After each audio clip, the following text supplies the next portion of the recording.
Hey everybody, I'm Katallina, and today we're here to talk about a ton of new anime releasing during summer 2024 that I am super hyped about. I've included chapters so you can jump around the video and watch things in whatever order you'd like. If you guys could please leave comments letting me know if there are shows here that you are excited about, or if there are things coming out that you're excited about that I did not cover here, that would be super helpful because I want to find out what the various people in our community are interested in watching during the next season. Anyway, this is going to be a long one, so let's get it started. Coming in at number 13, we have Sword of the Demon Hunter. In the Edo period, there is a shrine maiden called Isukehime in the mountain village of Kadono. Jinta, a young man who acts as the shrine maiden's guardian, despite being a stranger, encounters a mysterious demon who speaks of the far future of the forest, where he went to defeat it.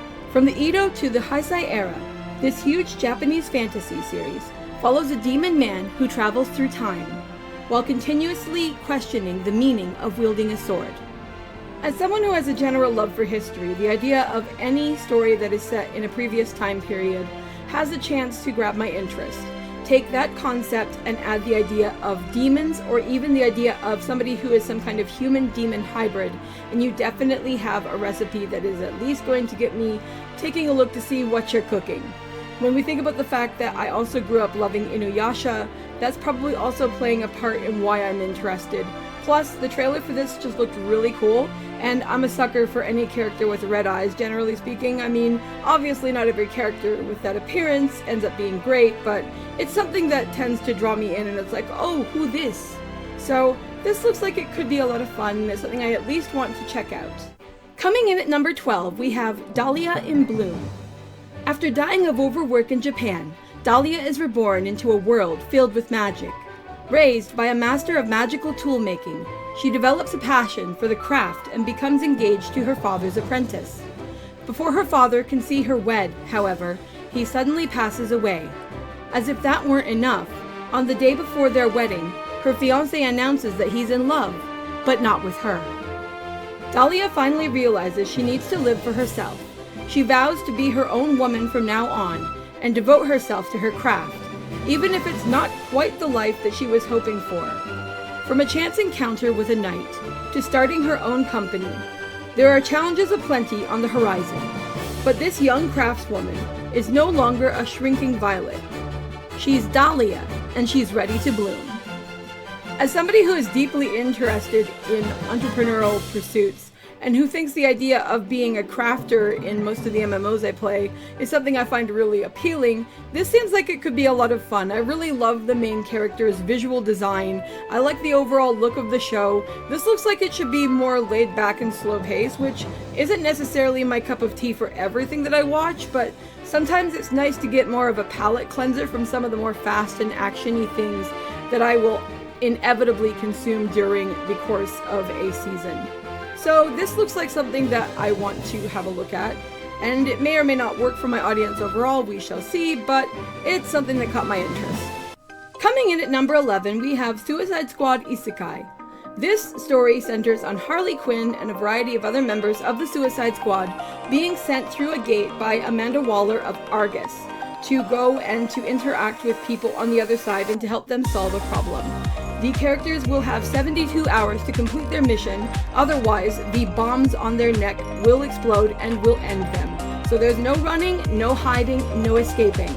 They are in this and they need to get this done. As somebody who super loves DC and Marvel stuff, this is an interesting thing to see be on the menu for anime in general. One of the reasons I didn't put it in my top 10 is because while I'm genuinely interested in the overall story and characters and plot, I am also very cautious of the idea of Western stuff getting mixed into Japanese stuff. It's not so much that I'm some kind of purist where I don't want them to mix, it's that I don't know whether this is going to end up being a good match or not, and I am putting it here out of an abundance of caution. I super love Harley Quinn, I super love King Shark, I love Joker, but it doesn't necessarily look like he's going with them in any traditional sense, which is a shame because I tend to like him and Harley together. but this looks like it should be an interesting thing to watch, and it's one that Aragrim might actually watch with me because we both watch a lot of DC and Marvel stuff anyway. So, on to the list it goes. Coming in at number 10, we have A Journey Through Another World, Raising Kids While Adventuring. Takumi gets accidentally killed by the wind god, Sail, and is reborn and summoned to another world. After giving Takumi his sincerest apologies, Sail grants Takumi with skills and sends him into the world, Atildea, that Sail presides over. However, the new world is a vast forest filled with dangerous monsters. In this forest, Takumi finds a young boy and girl who appear to be twins. He is worried about their safety and names them Alan and Elena, and decides to take care of them. He soon finds out, to his surprise, that they are able to defeat a monster with their bare hands. The three of them reach a town, and Takumi decides to register at a guild to make a living. He begins his life as an adventurer, while taking care of two children. An Isekai fantasy about an adventurer with two kids. As somebody who actually agrees with something that Matt Pat said in his last film theory before he ended up leaving that, I think that there is a tremendous shortage of good father figures shown in fiction.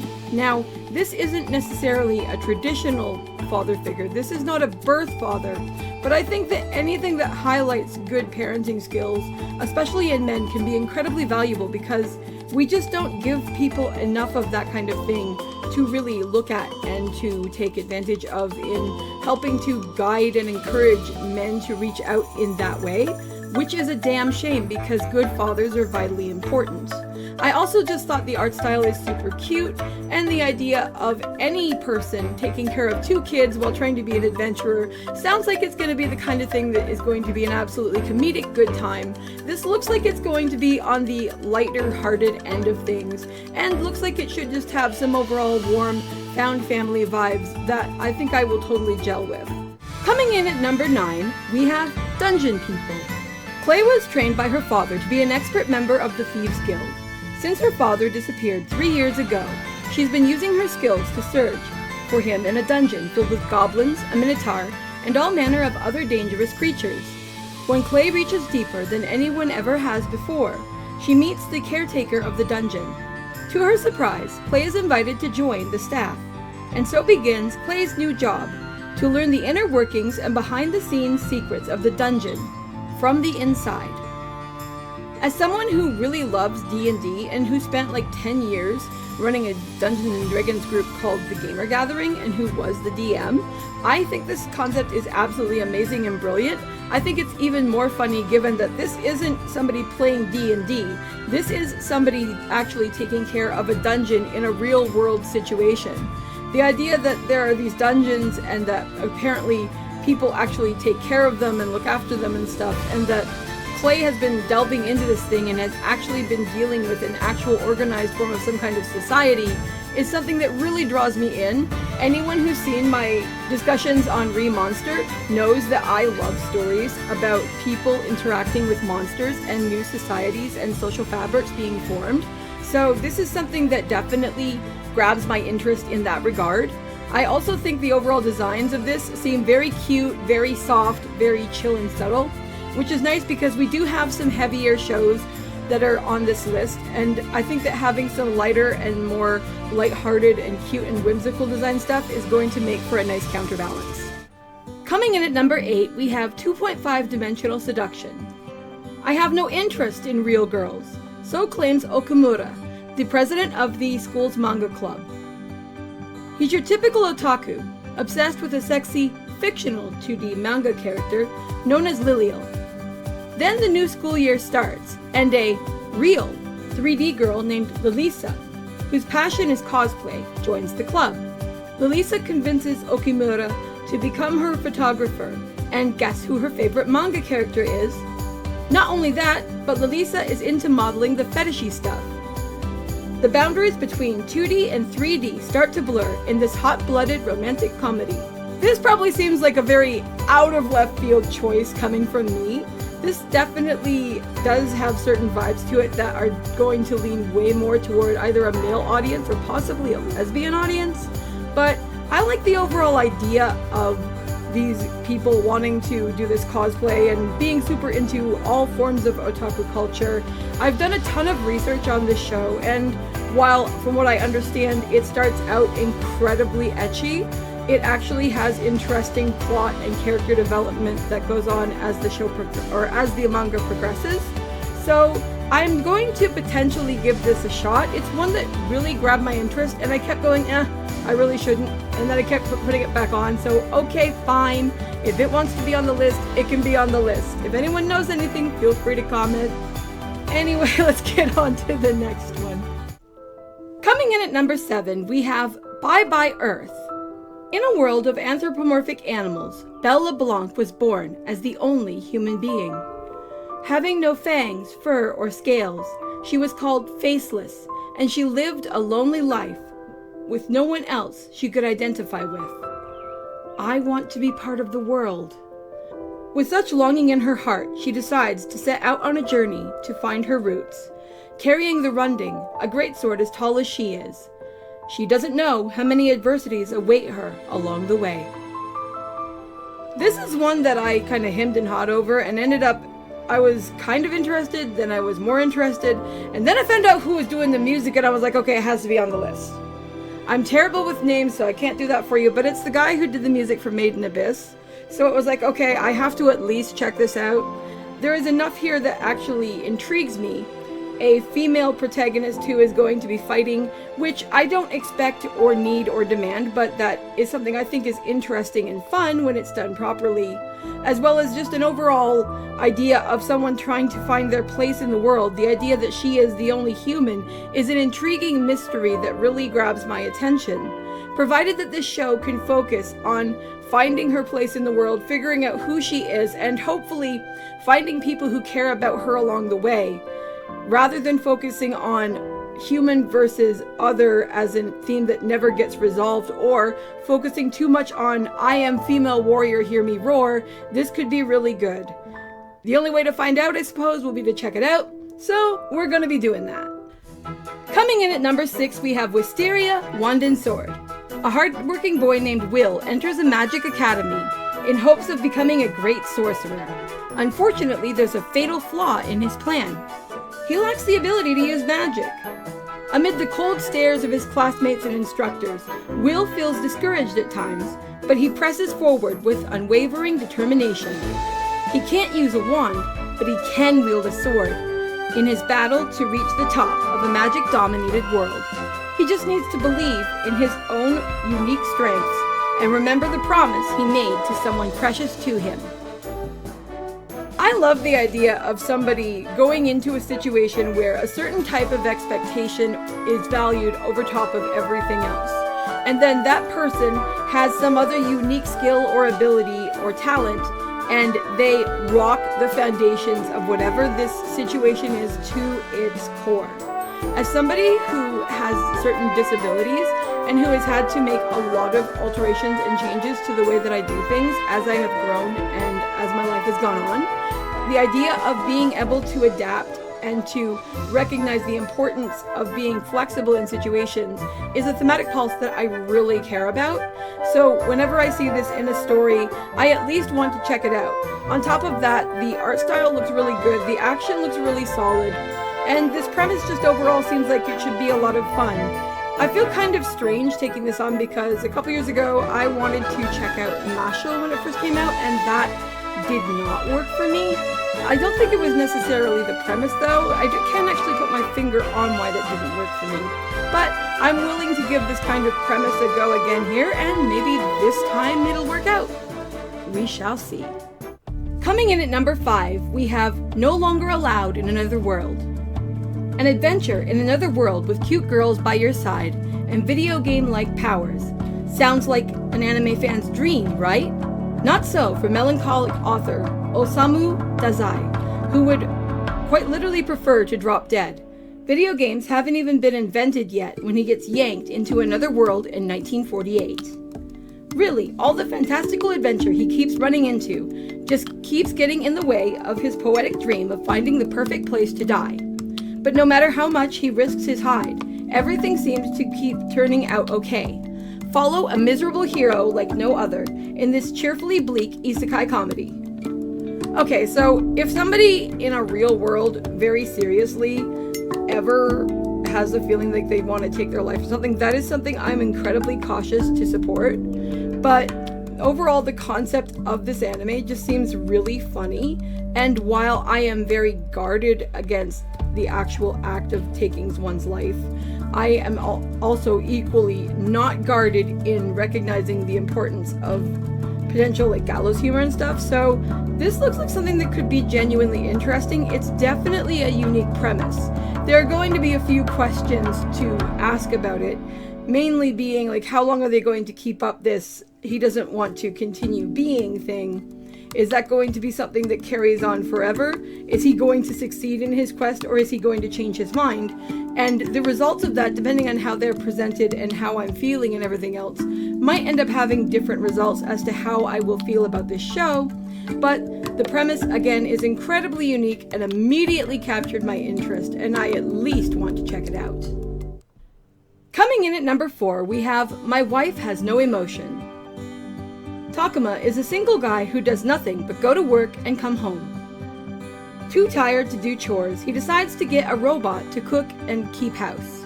Mina-chan is such a good housekeeper. Takuma jokes she should become his wife. Mina takes Takuma's joke seriously, and slowly the two start doing more things together, like having a picnic outside. As time goes by, Takuma starts to fall for Mina. But can a human and a robot ever have an equal loving relationship? This seems really interesting, especially given the rise of AI boyfriends and girlfriends that are taking the internet by storm. Now, this is more like a semi-sentient Roomba than something that's on your phone, but the overall philosophical questions and possible plot ideas and routes that could be taken are the same either way.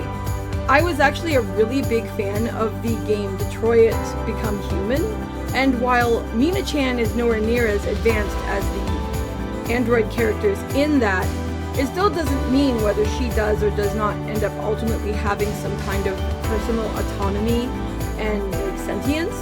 So it'll be interesting to see how they use this variety of incredibly poignant and incredibly topically on trend tropes to tell an interesting story. This really grabbed my interest, and as somebody who really likes anything that involves androids and when does something remain a machine and when does something actually start to approach becoming something akin to human as an idea. So I am super hyped for this one. Coming in at number 3, we have the strongest magician in the Demon King's army is a human. Ike is the most powerful magician in the Demon King's army. He can destroy fortresses all by himself. He can take out pretty much anything. But he's got one super duper massive secret, which if somebody were to ever find out, he fears he would be in big trouble. Ike's human.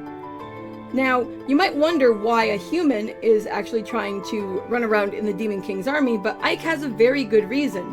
He wants to actually strive toward creating some form of coexistence between demons and humans, and he will strive to do that, all the while keeping his identity a secret, because that goal has not yet been reached. I've definitely taken more liberty with the description here because the description I got for that was a bit messy. But it seems like a really fantastic premise, and I love the idea of characters interacting with characters who are of different backgrounds and different allegiances and different lifestyles than each other. I love seeing that kind of interactivity. One of my favorite anime that I watched last year was actually I'm Quitting Heroing, and this kind of made me think of that. It's not quite the same kind of premise, but when I heard about it, I was like, oh, that sounds exactly like something I would want to watch. It'll be fun to see exactly what has drawn Ike into wanting to befriend the demons, as well as what it is that he is trying to make this goal happen in order to actually achieve. Like, why does he want them to coexist? Why does it matter so much to him? It's a really great idea. I love the idea personally, but what is it that he has to gain from this? What is his stake in the game? It'll be interesting to see just what they will actually do with this premise because it's very broad and very interesting and definitely full of potential. Coming in at number 2 is the thing many of you will probably have thought was going to be my number 1, and that is the magical girl and the evil lieutenant used to be arch enemies. This story centers on Mira, the clever brains behind an evil organization which invades and destroys everything in its path. One day, a magical girl named Byakuya Mimori decides to stand up to the organization, and Mira falls in love with her at first sight. Anyone who's been following my channel probably knows how much I deeply love An Archdemon's Dilemma, How to Love Your Elf Bride. One of the biggest reasons that I decided to sit down and start watching that show is because I adore the idea of enemies to lovers as a plot, whether that is two people who are in conflict, as we see in this show that we're talking about here, or if it's from the point of view of a character that is perceived by others to be evil, but we actually get to go behind the scenes and see what kind of person they actually are, as we get in An Archdemon's Dilemma. I'm also a massive fan of magical girls, having been somebody who grew up with Sailor Moon and who has watched a ton of other shows in that general genre and style. So seeing what they'll actually do with Mimori is going to be really fun. One of the other things that really stands out to me about this show is the idea that it is Mira, the guy, who is falling for her rather than her crushing on him. It's also interesting because they are basically even. Like, he is the lieutenant who is causing all the trouble, and she is the magical girl sent to stop him, as opposed to some kind of power imbalance like we had with something like Nephlite and Molly in Sailor Moon, which would never have worked. So I'm really looking forward to seeing what they will actually do with this premise. And finally, coming in at number 1, we have Failure Frame. Toka Mimori and his classmates are abruptly catapulted into a fantasy world, summoned by the resident goddess to serve as heroes. The good news, most of the students display amazing skills upon arrival. The bad news, Mimori is the worst of the lot, bottoming out at a measly E rank. Incensed, the goddess tosses him into a dungeon to die. But it turns out that Mimori's skills may not be as worthless as they are abnormal. Abnormally powerful, perhaps? This is another one that I was really drawn to. First off, because of the art style. Second off, because the main character, some of the facial expressions that give him in the trailer make him look like he's absolutely freaking crazy, which is hilarious because this man has clearly been totally screwed over. And considering what's happened to him and the fact that nobody stood up for this man, I want to see this guy get some justice. I want to see this guy get what is coming to him as far as dealing with these assholes who abused him like this. This absolutely infuriated me when I saw the trailer. But what's also really interesting about this story is the idea that this guy's powers are, again, something that's very unique. He's super good with status magic, which in this world apparently is incredibly non-valued. But he is able to use those and have them presumably stick with a 100% success rate, which is terrifying.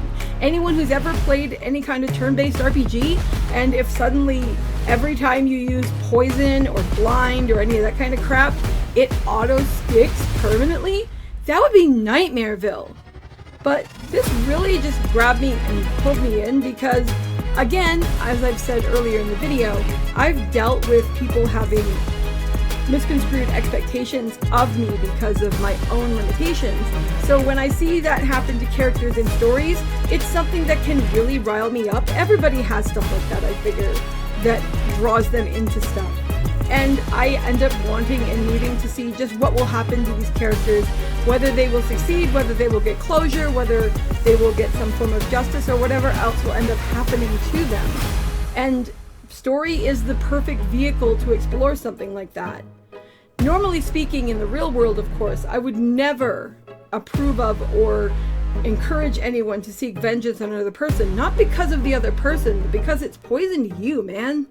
But inside of stories, that's a whole other ball of wax. That is a great place to deal with your own personal frustrations, whether it is something as massive as this situation where he has been trapped inside of a dungeon by a goddess, or whether it's your dumbass brother deciding to use the last of the milk so you can't have cereal in the morning. It happens. But anyway, those are all of the shows that I am looking into for summer 2024.